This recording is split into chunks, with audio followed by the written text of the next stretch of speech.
Buenos días, ¿cómo les va? Continuamos con nuestro video número 11, en el cual queremos terminar el mensaje a las iglesias. Esta interpretación de la profecía del último tiempo, a más de una interpretación, es una revelación, por lo que yo los invito a que ustedes tomen las cosas con seriedad y esfuerzo. No es fácil de entender para muchos, bien difícil, porque es algo de lo cual no se conocía y sobre todo porque hay mucho dogma sembrado antes, ideas preconcebidas que los llevan a no entender las cosas y les va a dar mucho más trabajo discernir. Así que les recomiendo que vean todos los videos desde el principio, traten de entender video por video. A veces puedo sonar repetitivo, pero créanme, es necesario para poder entender los detalles de esta profecía. Quienes no hayan leído este libro es solo para personas inteligentes, dice ahí. Este libro lo saqué, empecé a escribirlo cerca de 2018, antes de que la profecía fuera abierta.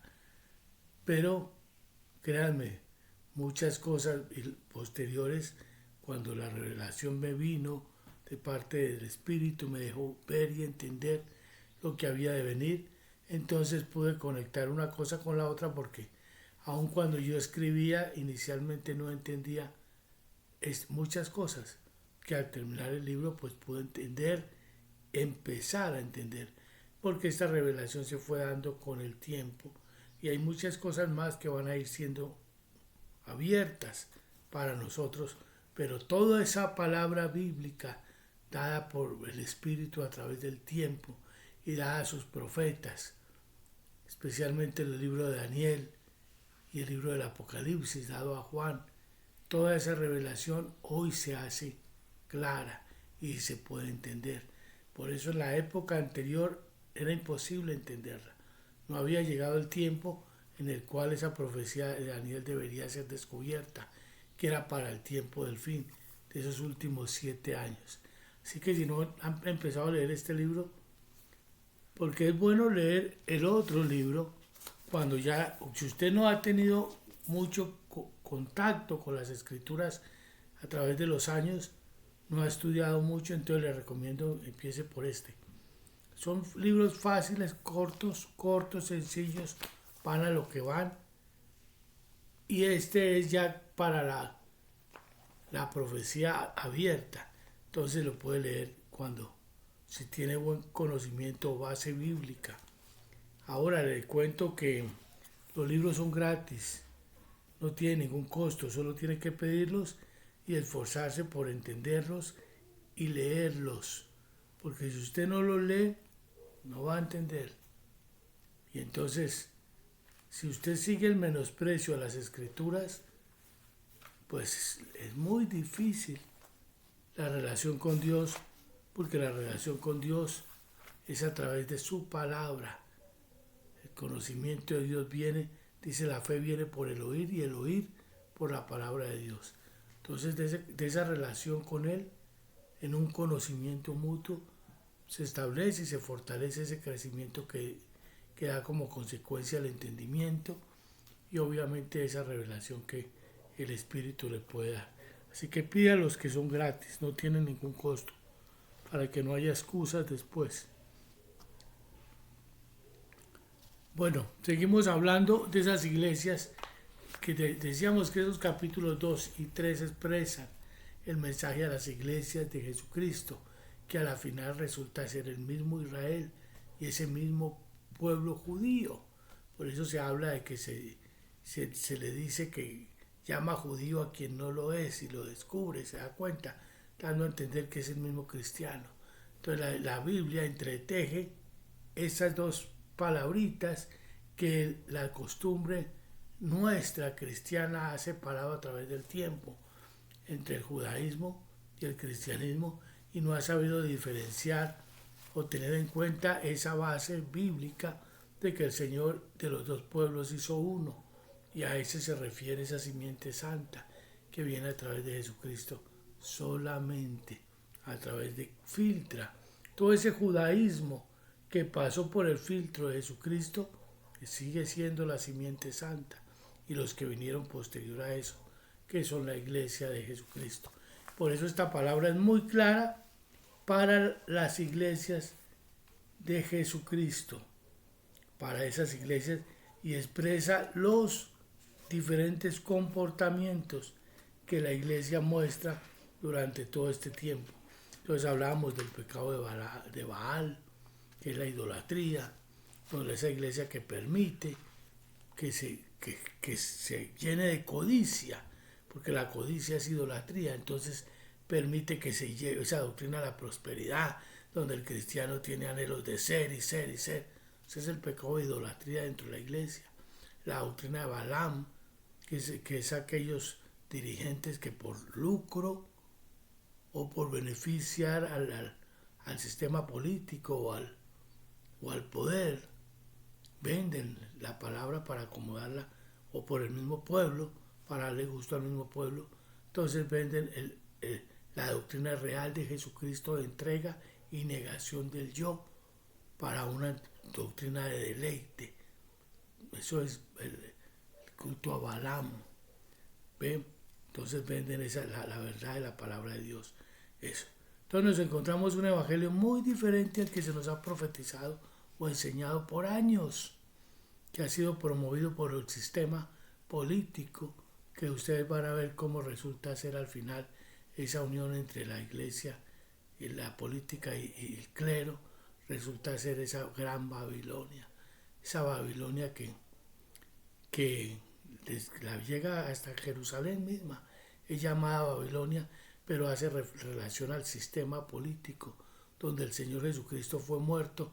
No se refiere a Jerusalén como tal, como la ciudad, sino como sistema, donde se unieron Poncio Pilatos, se unió a los sumos sacerdotes. Poncio Pilatos en representación del poder político de su época, Herodes, que era el rey político, también el poder político del pueblo de Israel, y Caifás y Anás, el sumo sacerdote, y los fariseos, que representan ese clero del Jerusalén, de la Israel de su época.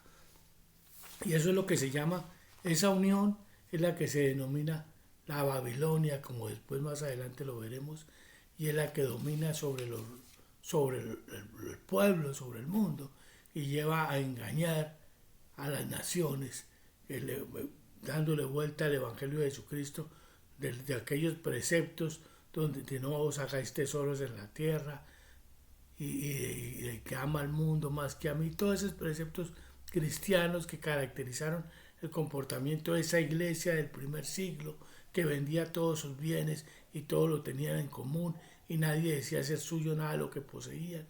Entonces no aspiraban a riquezas ni a poder, sino entrega.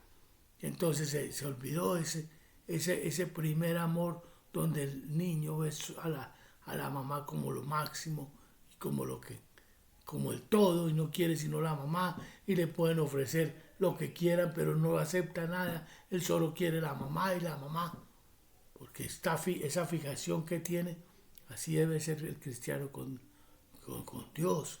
Esa fijación de él debe ser él y nada más, no el mundo. Entonces todo eso que la iglesia olvidó y se entregó a esa idolatría y a ese pecado de Jezabel que caracteriza al mundo de hoy, cuando Satanás quiso ser igual a Dios y Eva, ahí en el paraíso, quiso ser igual al hombre, porque escuchó la serpiente y le llevó al hombre, a su marido, aquello. Y entonces ella sufrió su castigo y Adán sufrió su castigo. Pero hoy, independientemente del castigo, cada quien quiere ocupar el lugar del otro. Entonces, esos pecados de esa iglesia moderna y esa doctrina que se levantó, Diosito está con nosotros y nos bendice en lo que hagamos, lejos de acomodarse a la forma bíblica del cristianismo, como la doctrina como Jesucristo la enseñó. Entonces adaptaron el cristianismo hasta que lo llevaron a la jerga popular, a hablar como el mundo habla, En vez de acomodar el mundo a la palabra de Dios, acomodaron la palabra de Dios al mundo. Entonces, en todo eso está metida la iglesia de hoy. Y así esperaba que un rapto, imagínense, le llevaron una cantidad de dogmas a hacerle creer que de premio, entonces iban a tener un rapto. Después de haber vivido una vida opulenta, llena, compitiendo con el mundo, en disfrutes, en viajes, en poder, entonces como premio van todos para el cielo.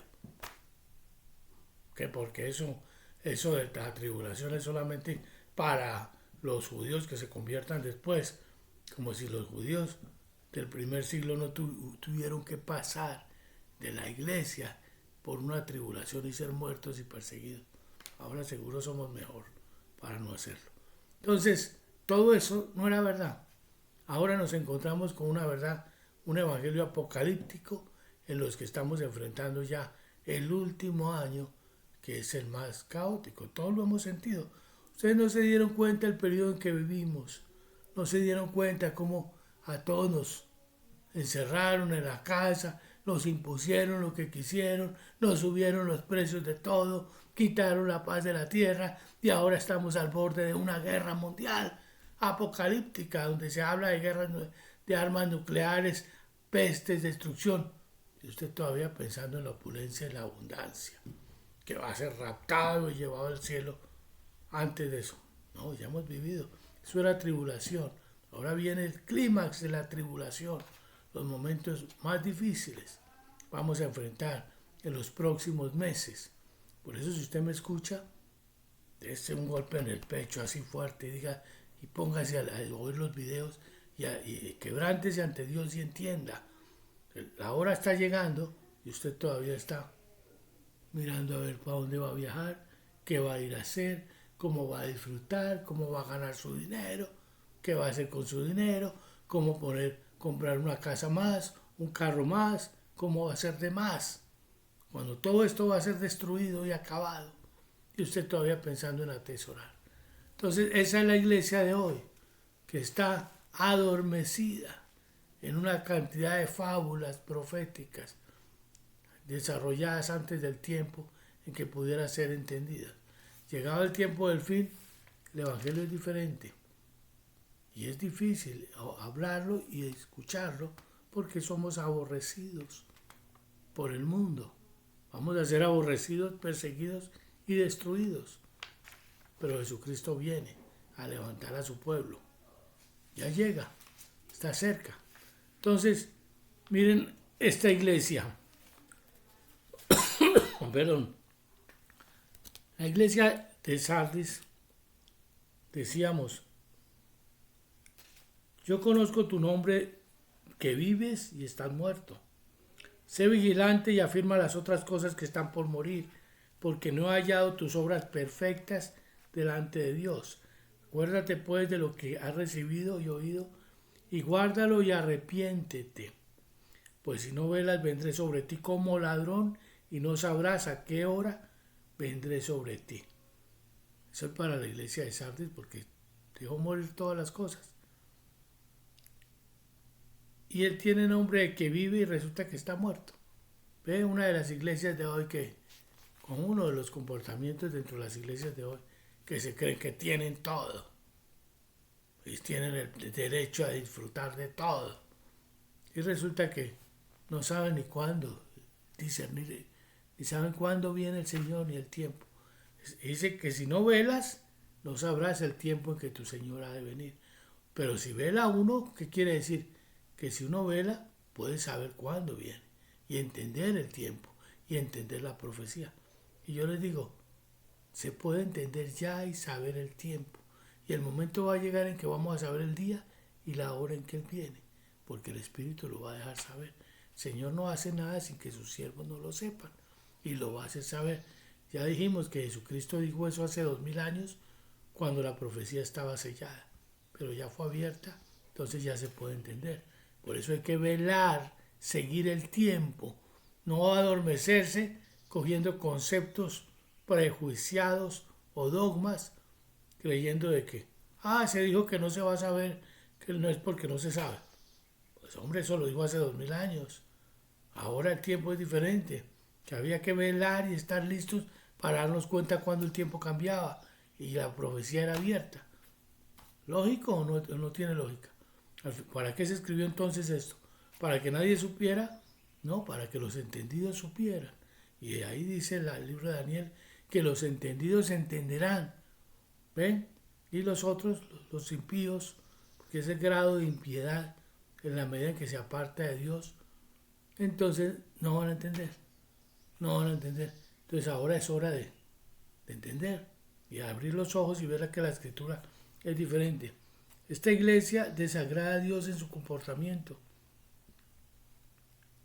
Y por eso se le dice, el que venciere será vestido de vestiduras blancas. Obviamente hay unas pocas personas que no mancharon sus vestiduras y andarán conmigo, dice el Espíritu del Señor. Andarán conmigo en vestiduras blancas. ¿Ven? Unas cuantas personas. Pero los más, pues, siguen la corriente del mundo. Porque algo muy propio de este sistema babilónico es llevar la idea, usar los dirigentes para llevar al pueblo a creer que puede estar con su fe en la visión del mundo, en el disfrute del mundo, que pueda andar con su fe. Y pues Jesucristo es muy celoso, Dios es celoso, y Él no comparte su gloria con nadie.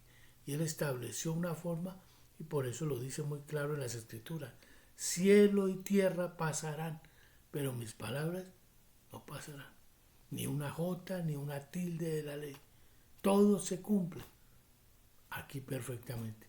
Y Él es el mismo ayer, hoy, por los siglos. No es que eso fue para el tiempo pasado. Hoy ya somos feministas y el que no es homofóbico. Entonces, o es, le dice el mundo. Usted acepta o acepta, pero no salga con que es homofóbico, porque entonces es grave. Entonces los parámetros del mundo son muy diferentes a los de Dios.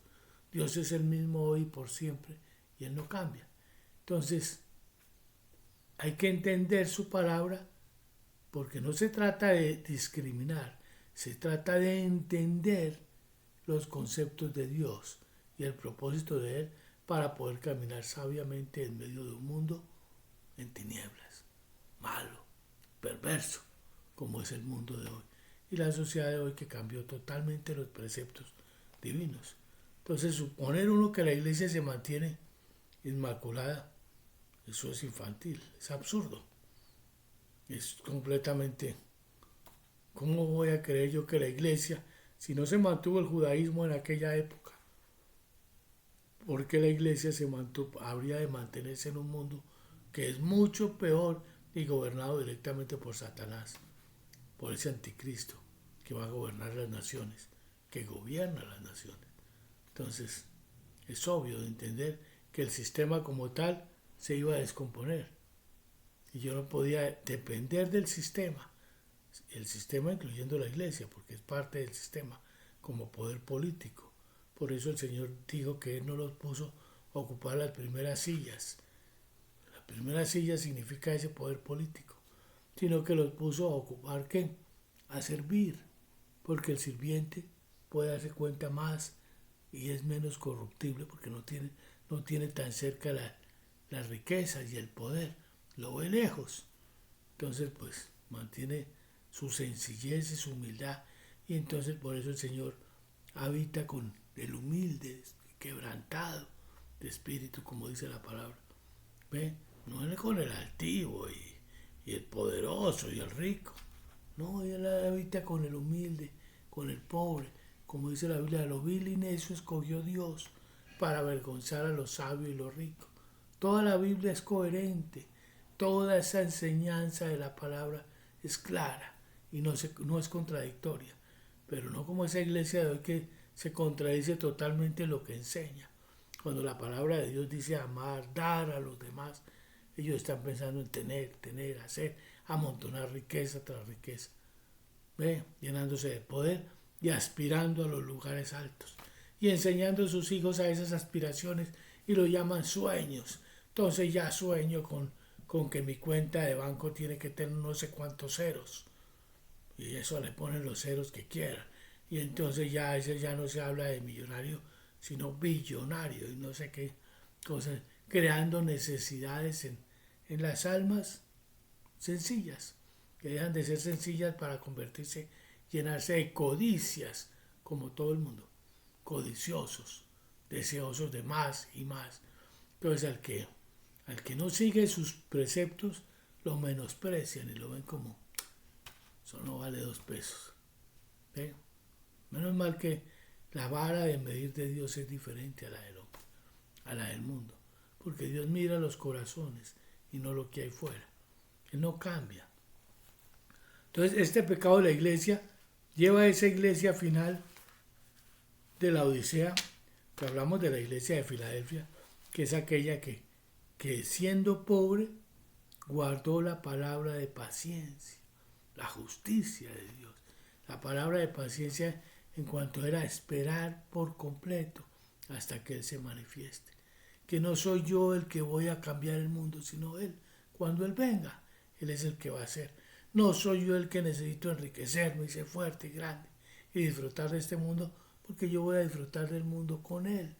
De lo que Él tiene, yo voy a disfrutar.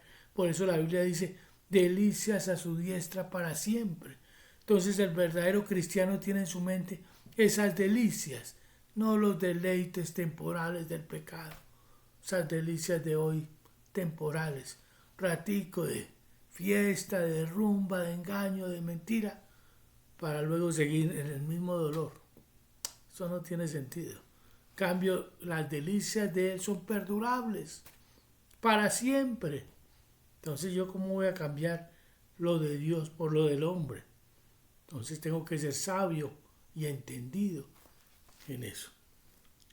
Entonces, esta iglesia de Filadelfia, la que decíamos que no profanó su santuario, su templo, porque estuvo vigilando, estuvo expectante, esperó en la paciencia de Dios y no se dejó contaminar de estos pecados de las otras iglesias. No se llenó de codicia, supo mantener, no fue contaminada por la influencia social, por las costumbres de los pueblos, por ver cómo las épocas cambiaban, la música de moda, todo lo que salía, perdón, sino que se supo mantener dentro de ese esperar por completo la gracia. Finalmente esa iglesia de la Odisea, este es un punto muy importante para entender de la iglesia. Yo conozco tus obras, que ni eres frío ni caliente. Ojalá fueses frío o caliente, pero por cuanto eres tibio y no frío ni caliente, te vomitaré de mi boca. Porque tú dices, mira cómo habla la iglesia hoy, yo soy rico y me he enriquecido y de ninguna cosa tengo necesidad. Y no sabes que tú eres un desventurado, miserable, pobre, ciego y desnudo. Porque el Señor no tiene la vara del mundo. La vara para medir de Dios es diferente. Él no lo mira en base a esa riqueza, a ese poder, a esos logros. Él no lo mira en eso. Él lo mira en base a guardar su palabra. Su propósito de negación y entrega por esperar en Él. En esa medida. No en el querer comerse el mundo hoy. Yo he hecho de todo, tengo de todo y no me hace falta nada. Esa no es la vara de medir para Él. Y lleno de las costumbres del mundo. Yo te aconsejo que de mí compres oro refinado en fuego para que seas rico y vestiduras blancas para vestirte y que no se descubra la vergüenza de tu desnudez. Unge tus ojos con colirio para que veas. Yo reprendo y castigo a todos los que amo. Sé pues celoso y arrepiéntete. ¿Ven? El Señor reprende y castiga a quien ama. La iglesia es amada de Él. Ellos predican, fueron bautizados con la sangre de Jesucristo. No supieron guardar, discernir el tiempo y se hicieron parte del sistema del mundo. No obstante, el Señor llama a su iglesia a arrepentirse, a ser celoso y separar lo santo de lo vil, separar lo que es santo de lo profano, las cosas de Dios de las cosas del mundo y limpiar la iglesia de esa mundanalidad. de esas aspiraciones humanas y de esos deseos del hombre, de esa codicia, ese deseo de estar por encima de los demás, ostentando poderes, queriendo sobresalir, queriendo ser el más visto y el que tenga más like ahí en eso. No, no es eso. Lo único que debe buscar es que el nombre de Dios sea glorificado en su vida, en lo que haga la iglesia, que agrade a Dios. No en que sea exaltado el ego ni el hombre. ¿Ve? Acuérdese todos los preceptos de los cuales hemos tratado de estar hablando desde que estamos en estos videos, que son muy contrarios a los que la iglesia de hoy enseña. Porque ya les dije, ustedes se van a dar cuenta en todo esto que vamos a estar viendo. Vamos a ser más conscientes de cómo la iglesia cambió los preceptos de Dios. Sí, mucho aleluya, muchas reuniones, muchos diezmos, mucho dinero, mucha abundancia, muchos viajes, mucho testimonio, conforme al gusto humano, pero muy poco de él.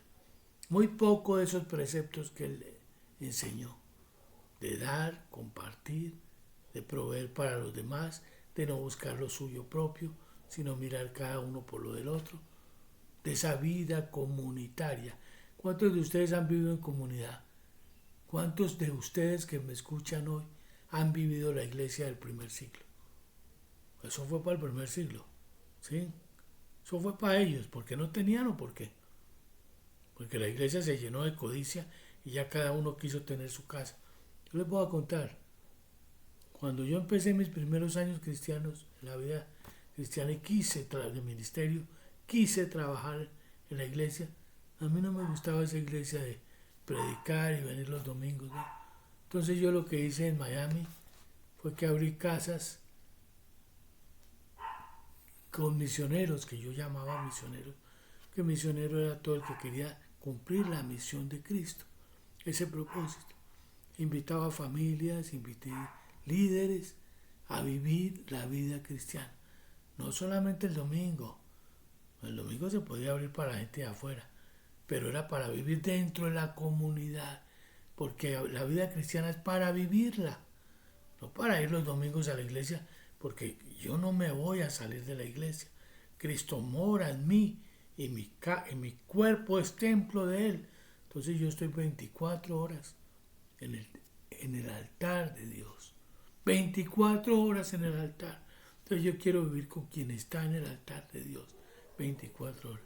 Invité líderes, llegué a tener hasta 3 casas, muchachos jóvenes, familias. Y era un tiempo de bendición, todo se compartía y todo se hacía de acuerdo al libro de los Hechos, como dice ahí, nada en común.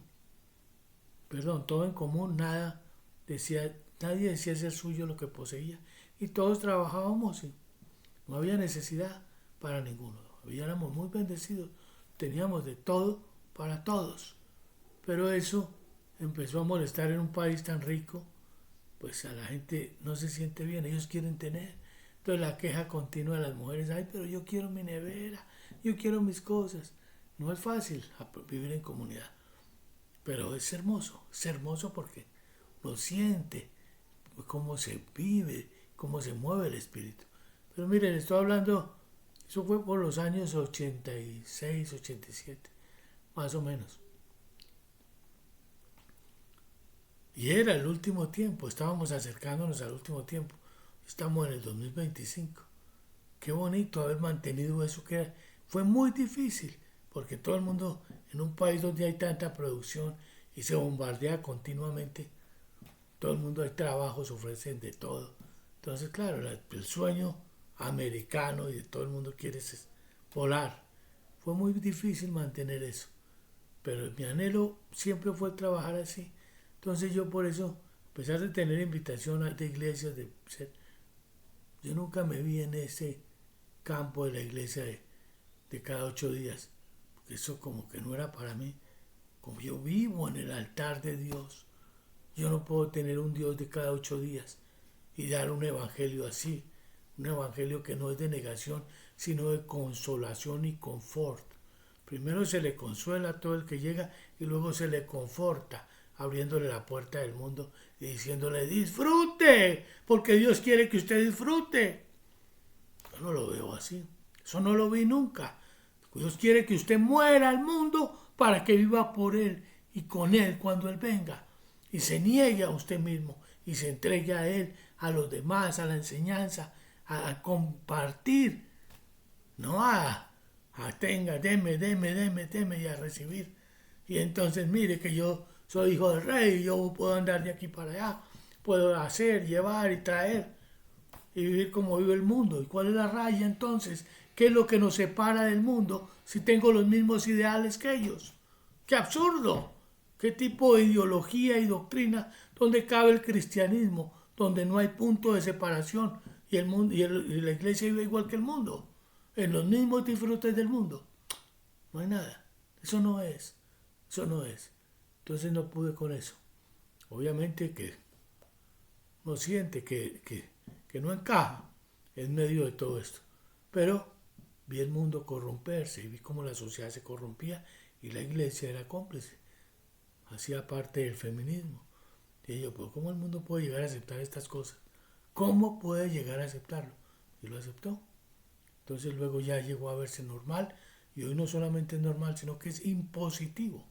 Si usted no cree igual que ellos, usted es discriminado al extremo, al punto de que vamos a terminar en calabozos, porque usted no puede oponerse. Llegamos a un sistema donde el mal se impone, no solamente se enseña, se impone, y usted no puede ir en contra de ese sistema. Es un mundo totalmente perverso, donde ya nosotros no tenemos cabida y nos van a tener que... Por eso el Señor sabe que la única forma es que Él venga. Es lo único. Esto ya no lo detiene nadie. Nadie para esta avalancha, porque todo el mundo quiere eso. Entonces la iglesia vive que ni es fría ni caliente. Un estado de tibieza donde acepta todo. Lo de ellos y lo de acá. Dios muy bien, chévere, mucho aleluya, gloria a Dios. Pero el mundo también. Y baila con uno y baila con el otro. Esa es la iglesia de hoy.